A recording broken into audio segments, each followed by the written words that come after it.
Hello friends, welcome to indiansharetips.com। और आज हम डिस्कस करने जा रहे हैं कि आप बैंक्स के खिलाफ कंप्लेंट को कैसे प्रोसेस कर सकते हैं। ये इसलिए भी इम्पॉर्टेंट है क्योंकि बैंक्स बड़ी ऑर्गेनाइजेशंस होती हैं और उनसे सही डिसीजन जो आपके फेवर में है लेना काफ़ी डिफिकल्ट होता है, क्योंकि ये बड़ी ऑर्गेनाइजेशंस हैं और कई बार मनमानी कर जाती हैं और आपको फाइनेंशियल लॉस करवा देती हैं। तो हमने केस स्टडी के लिए उज्जीवन स्मॉल फाइनेंस बैंक का प्रोसीजर लिया है, पर यह प्रोसीजर आप सभी बैंक के लिए फॉलो कर सकते हैं। वन एंड ऑल ये सबके लिए लागू होता है। So we move head how to lodge a complaint with the bank till you are satisfied.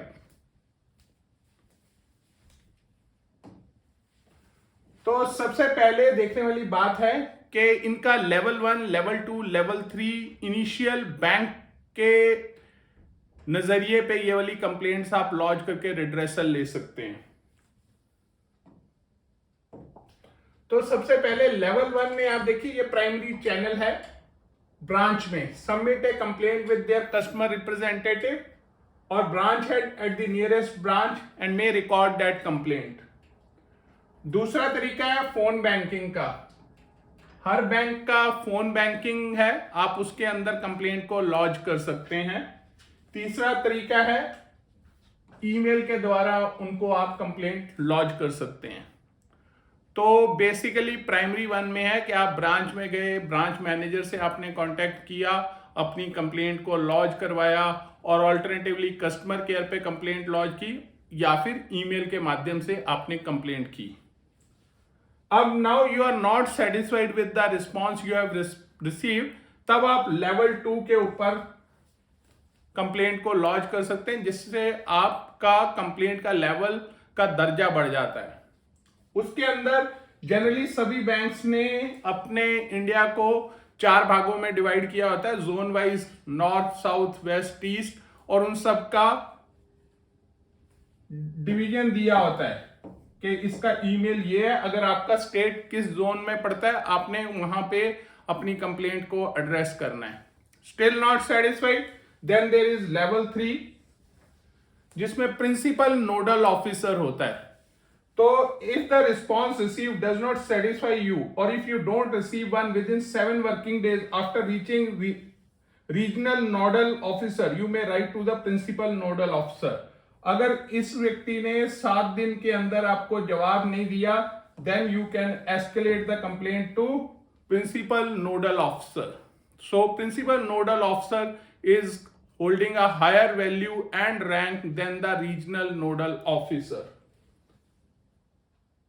Principal nodal officers का जो भी डिटेल होगा वो आपके ब्रांच के नोटिस बोर्ड पे होगा। अगर नहीं दिया हुआ तो आप ब्रांच मैनेजर से उसे ऑब्टेन कर सकते हैं। अदरवाइज आरबीआई की गाइडलाइंस के मुताबिक नोडल ऑफिसर्स और बैंकिंग ओम्बड्समैन के डिटेल्स बैंक के ऊपर लिस्टेड इस तरह से होने चाहिए कि वो सबको प्रोमिनेंटली दिखाई दें। सो लेवल 1, लेवल 2, लेवल 3, जिसमें प्रिंसिपल नोडल ऑफिसर का आप ईमेल लेकर के उसको सारा डिटेल्स फॉरवर्ड कर सकते हैं। स्टिल नॉट सेटिस्फाइड, तो एक इंटेग्रेटेड ओम्बड्समैन होता है बैंकिंग चैनल के तौर पे। You can file A complaint before the banking ombudsman of the RBI. 3 ground के ऊपर आप उनसे कर सकते हैं complaint.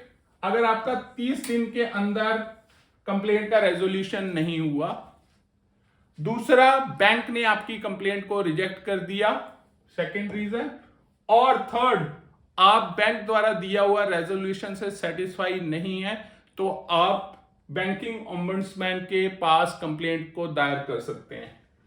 You may approach integrated ombudsman by filing an online complaint, or you can also send complaints in physical mode to the centralized receipt and processing center set up at Reserve Bank of India, 4th floor, Sector 17, Chandigarh.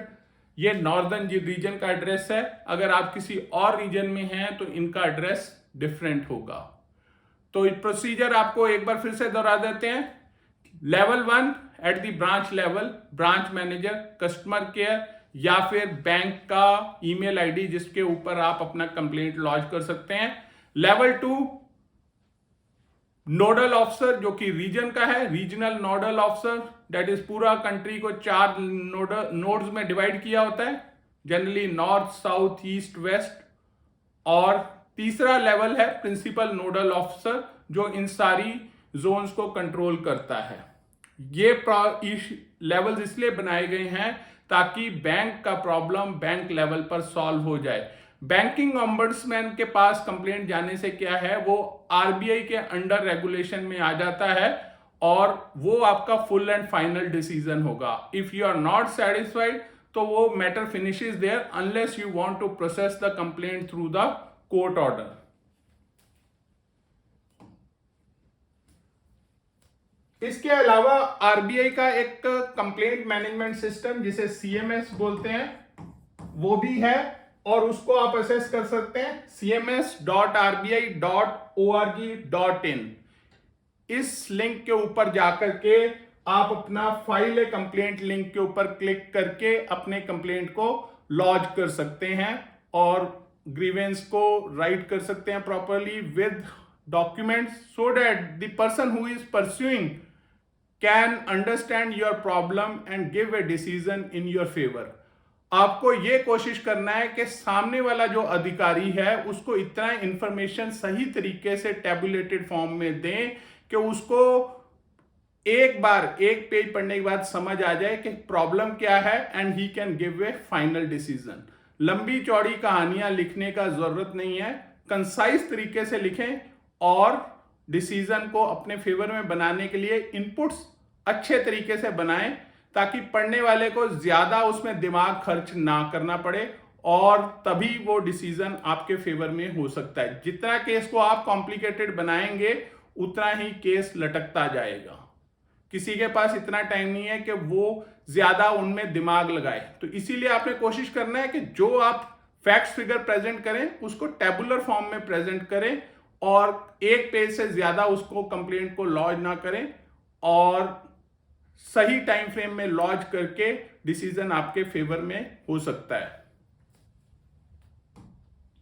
हमें उम्मीद है कि आपको पता चल गया होगा कि बैंक्स के अगेंस्ट आपने कंप्लेंट्स कैसे लॉन्च करना है और हमें भी उम्मीद है कि आपको अगर वीडियो अच्छा लगा होगा तो आप इसको सब्सक्राइब करेंगे, लाइक करेंगे, शेयर करेंगे, अपने आगे ग्रुप्स में फॉरवर्ड करेंगे, क्योंकि ये वो इंफॉर्मेशन है जो आम नागरिक को मिलनी चाहिए ताकि उनको पता रहे कि उनके हक क्या हैं जिनके लिए उनको खड़ा होना चाहिए और उसको प्रोसेस करें ताकि बैंक्स आपको बीइंग बिग इंस्टीट्यूशंस आपको परेशान ना कर सकें। और साथ में हम इंट्राडे में एक्सपर्ट्स हैं और SEBI registered investment advisory services हैं। अगर इंट्राडे में आपका इंटरेस्ट है तो बैंक निफ्टी ऑप्शन का आप अच्छे से इस्तेमाल कर सकते हैं। 10,000 की कैपिटल, 1 घंटा सुबह 9:15 to 10:15 AM और रिटर्न्स कितने हो सकते हैं, can be up to 30%। Stop loss के साथ हमेशा ट्रेडिंग करना है। Rewards are larger than the risk. Stop loss हो सकता है पर हमारे स्टॉप लॉस छोटे होते हैं, टारगेट्स बड़े होते हैं, तो आपको इसमें अच्छा बेनिफिट मिलता है। और अगर आपको लगता है कि मॉर्निंग में आपके पास टाइम नहीं है तो आप आफ्टरनून का इस्तेमाल कर सकते हैं। इसमें क्या है, निफ्टी ऑप्शन दिया जाता है, ये भी आप 10,000 की कैपिटल से ट्रेड कर सकते हैं और अच्छा मुनाफा रोजाना कमा सकते हैं। इंट्राडे का मतलब है उसी दिन लिया और उसी दिन खत्म, कोई कैरी ओवर ट्रेड नहीं होता, क्योंकि कैरी ओवर ट्रेड करने से अगर ट्रेड अपोजिट हो जाए तो उससे मानसिक तनाव हो जाता है। Hope you like the video, remember to subscribe, like and share और अपना प्यार हमें बरसाते रहें ताकि हम और भी अच्छे इंफॉर्मेटिव वीडियोस बनाएं आपके लिए। Thank you.